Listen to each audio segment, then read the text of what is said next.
Hello everybody and welcome. My name is Austin Jackson, and in this week's video we're going to be talking about the Nik Collection 4 and whether or not I think it's worth it for landscape photographers to pick up this little piece of software. And there's quite a few different modules in the Nik Collection 4, a few that are really nice for landscape photographers and a few that are not really helpful at all for landscape photographers. In this video I'm going to be talking about each and every one of those modules. I'm going to show you a little glimpse inside what they look like and a first-hand use of what it's like using them to help you guys and inform you guys of whether or not this software is worth it for you guys to pick up. I've included a link down below if at any point in time you want to go ahead and pick up this software. The link is down below in the description, but go ahead and check out this video to help you decide if you should pick up the Nik Collection 4 if you're a landscape or nature photographer. Alrighty guys, here I am in Photoshop. Now once you've installed the Nik Collection 4, you can find it up here in Filters. You're going to scroll down to Nik Collection and you are going to have all of these different options. You can see we've got Analog Efex Pro 2, Color Efex Pro 4, Dfine 2, HDR Efex Pro 2, Perspective Effects. You've got two different Sharpener Pro 3s, one for raw Presharpener and output sharpener, Silver Efex Pro 3, and Viveza 3. I'm going to be reviewing most of these here. Let's go ahead and start with Analog Efex Pro 2. When you click that, it is going to take a second to launch, and it is going to launch a little interface that is going to look similar to this one that's coming up here. Now, the one thing that is pretty cool about this Analog Efex Pro 2 is that you can actually create a lot of effects that you otherwise could not create. A lot of film effects. You can do things like create bokeh. You can create a little light bleed. Lots of different effects going on. And these usually aren't things that I personally am using, but I will show you because I know some of you photographers like to use those creative effects on your photos. So you can see we've got a few different classic camera effects.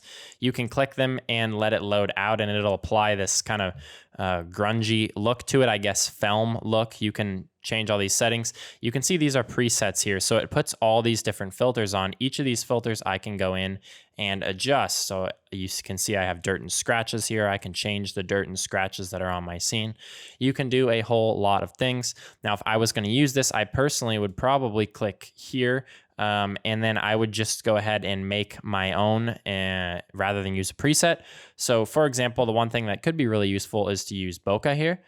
And you can actually create bokeh in your scene. So by dragging this around, let's say we wanted to keep this tree in focus and we wanted everything else to be bokeh, you could go ahead and adjust this. Now, this is a really cool way to create bokeh really quickly and easily just by using this filter.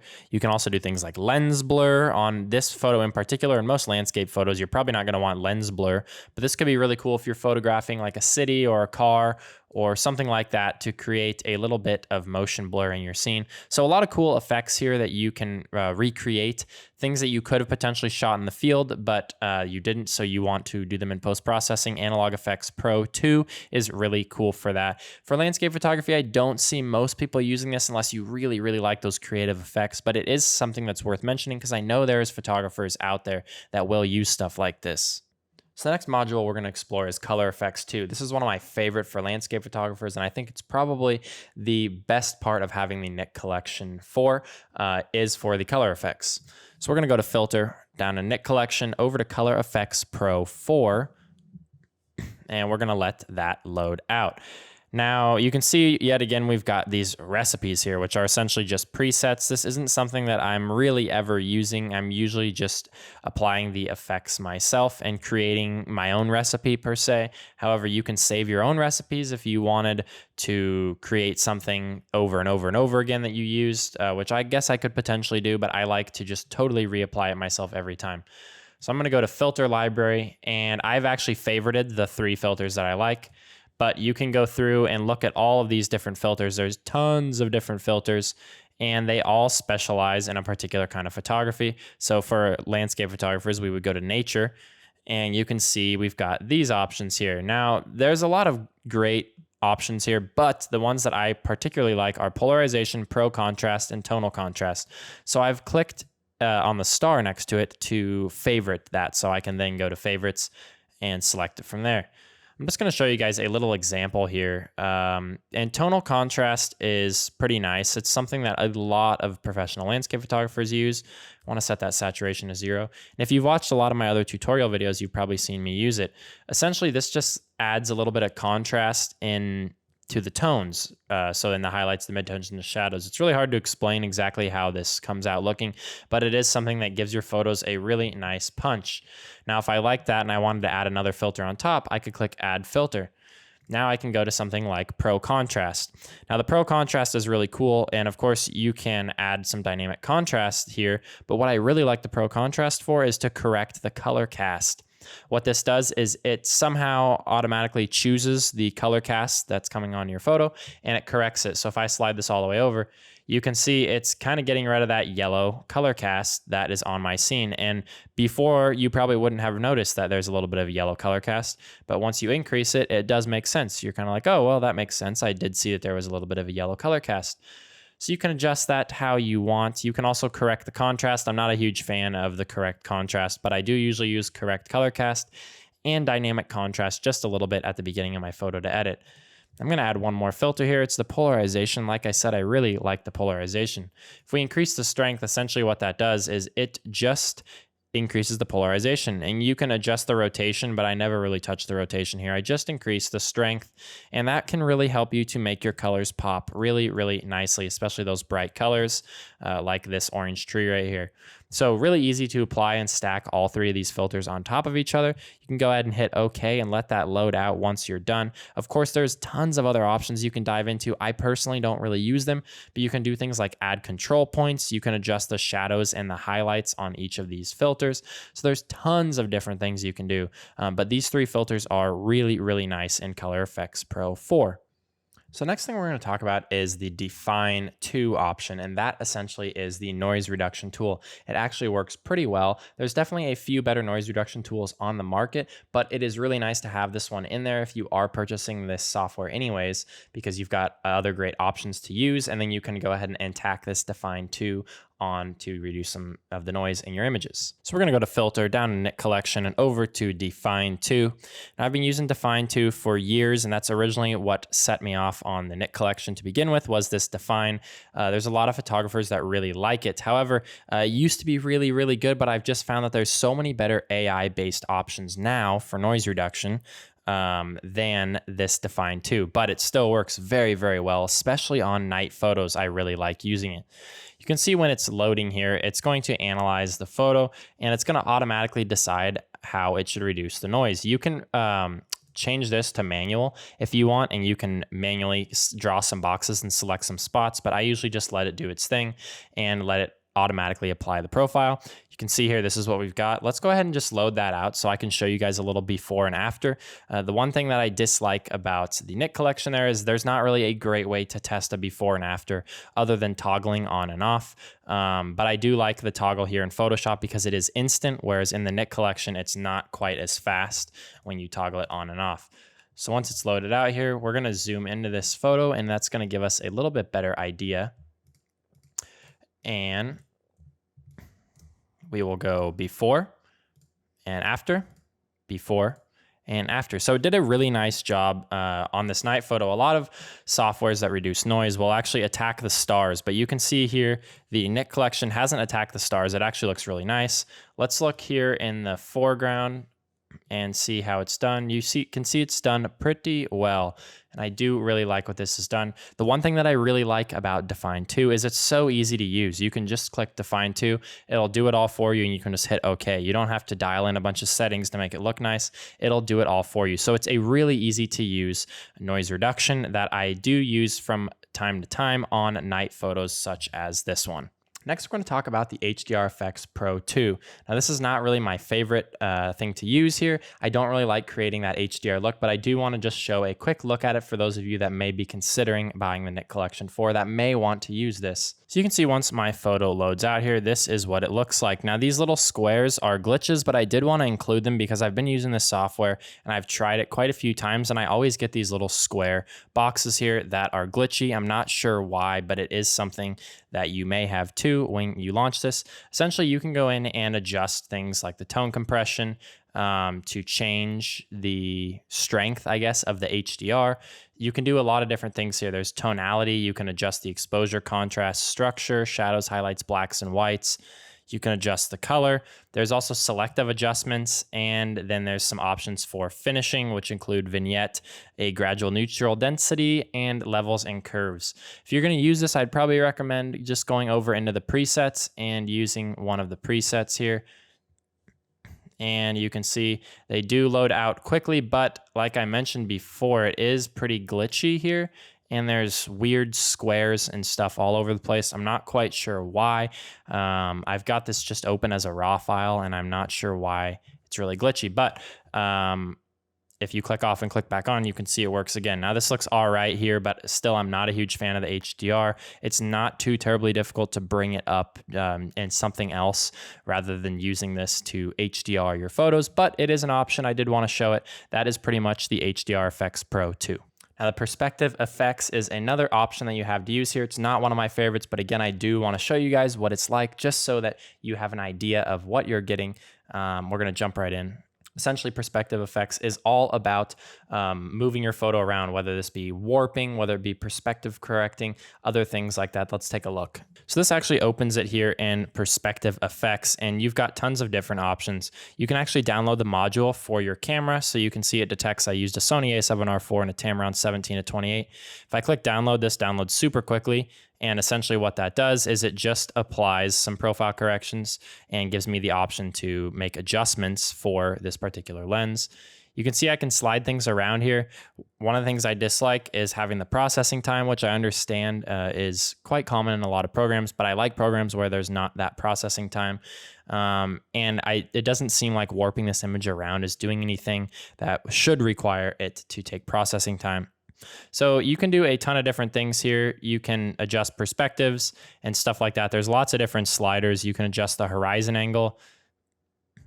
But the one reason why I'm not a huge fan of this software is I've played with it quite a bit, and there doesn't really seem to be anything else that you wouldn't be able to find on a different program or in Photoshop in a different spot that you can do better here. You can do it better in other softwares, and I just find it to be really unnecessary to use this software. But if you really want to correct your image, there's tons of different interesting options here for you to use to do profile corrections. But for landscape photography, I don't see this getting much use. Maybe for people shooting like architecture or cityscapes or stuff like that, you'll get some use. But for landscape photographers, I do not see perspective effects being very useful. Next, we're going to look at Sharpener Pro 3. You've got options for the raw pre-sharpener as well as an output sharpener as well. I'm not a huge fan of either of these two things, but I am going to show you how they both work. So this is the raw pre-sharpener here, and you can see we've got some options for sharpening. What I like to do is click on this little tack and then click on the image in a spot that will be sharpened, like right there. Now it will stick down here in the bottom right corner, and you can adjust these options. So essentially what this is designed to do is you're supposed to put your photo in here raw before you start any of your edits, and it's supposed to like pre-sharpen it and prep the photo. I'm going to select normal for the image, and then I'm going to do adaptive sharpening around 27%. And you can adjust the slider for sharpen areas versus sharpen edges. If you sharpen areas, you can see down here on the bottom right, it's just going to sharpen everything, versus sharpen edges will just sharpen those edges. You can see that you can go pretty overboard with this. You don't want to create halos like we've created there. So you want to use this up until you create a halo pretty much. So right about there is probably good for me. You also have options to use control points, and that is pretty much it for the raw pre-sharpener. Now, it's not that I dislike having this software, because I do think it works pretty good, but I just find it really unnecessary. It's something where maybe if you're creating really huge prints, it's going to be important. But for people that are just taking images for social media and for websites, this is not going to make any difference. It's just kind of going to be a waste of your time to edit your photos like this. Now, if you are completely planning on printing, it's nice to be able to get a little sharpness boost before you start editing. But for everyone else, I think that this is probably not going to be too terribly useful for you. Now, this here is the output sharpener. This is going to be like the last step you take before you output the image, before you export it for whatever, web, social, print, whatever you want to do. But It does work pretty well, but I just find that it's so much more complicated than it needs to be, so much more complicated than a lot of other programs that make this way, way, way easier. So for example, you have the option here to output sharpen for display, inkjet, continuous tone, halftone, or hybrid device. Let's just do display, and let's go ahead and pen up here like we did before. So you can adjust the strength of the output sharpening. You can change the structure. You can do local contrast. You can do focus. There's so many different options here. And it's just something where I find it really unnecessary for landscape photographers. Like, when would you ever want the structure to be this low and your image to be this kind of like hazy, I guess? It's just not something that I find very useful. And it just doesn't make it super easy to change the size that you're exporting as. So for that reason, I'm not a huge fan. There's tons of other output sharpeners and plugins for Photoshop that I think do a much better job output sharpening. So for that reason, I don't recommend using Sharpener Pro 3. Now, I myself don't shoot black and white, but there is a Silver Efex Pro, and that allows you to edit your photo in black and white. It does look to have some pretty cool options. Even though I don't shoot black and white, I'll show you guys what it looks like just so you guys can get kind of a look at exactly how it runs and operates. I'm going to go down to Nik Collection over to Silver Efex Pro 3. And we are going to launch that here. Now, this probably isn't the best image for a black and white, but I will show you anyways what options they have. And you can see when you load your image in, it loads here black and white. It's actually pretty cool. For those of you that might be new to black and white photography, you've actually got a lot of different presets that you can use over here on the left. And you could select one of those presets that you think looks good. Let's just go with soft sepia for this image. And it's going to make a few adjustments here. Now you can go through and make more adjustments to the image as you see fit. And we'll make a few more adjustments here. So you can see there's a lot of different options. The one thing that I dislike about this here is that it takes a second for everything to load on your image. It might not seem like a big deal, but I really dislike when I slide and I have to wait to see the effect applied. I like to be able to see the effect applied live as I slide. Like I mentioned before, this might just be something where my computer's not fast enough, but I do know there's other softwares that do work like that. So it is kind of annoying to have to wait and see the effect just because it really slows down your editing process. But lots of options here for black and white photographers for you to use. Just something that I personally am not really interested in, but that is something that you might like if you're a black and white photographer. Alrighty guys, well, last but not least, we've got the Viveza 3. I'm not a huge fan. It's really similar to Adobe Camera Raw if you've ever used it, or editing in something like Lightroom, On1, Luminar, anything like that. It's just got some basic sliders. It feels a little slow and clunky, and I'm not a huge fan of the interface, but nonetheless, I'm going to show it to you guys so you can get a look at it. Like many of their other things, they've got presets over here on the left, so you can decide if you want to use some presets. And then you can go ahead on the right side and adjust all of these different sliders. Now, again, just like the last effect, I'm not a huge fan of how these sliders work, but you can very slowly adjust things. Now, the one thing I noticed is that things kick in a lot quicker than they do in Adobe Camera Raw. For example, if I do 90 contrast, that is really, really extreme. It would not be similar to 90 contrast in Adobe Camera Raw. You can adjust things like saturation, structure, shadow, all the usuals that you would expect. And you can go through, you can use control points, you can do the temperature, lots of different things going on here. You can adjust even the red, green, or blue channel. There's tons of options, but again, I'm not a huge fan of this. You can see here I've got kind of a top and bottom before and after look. You can do a slide left and right, which is kind of nice, but still, I think there's better options for just basic sliders for editing your photo. So for that reason, this isn't something that I'm really going to use. Alrighty guys, thank you so much for checking out this week's video. If you guys have any questions or comments, I would be happy to answer them down below in the comments. Of course, if you want to include your own personal experience about using the Nik Collection 4 or what you think about the software, I would love to hear it down below. And if there's anything you'd like me to explore deeper or answer questions about, please feel free to let me know.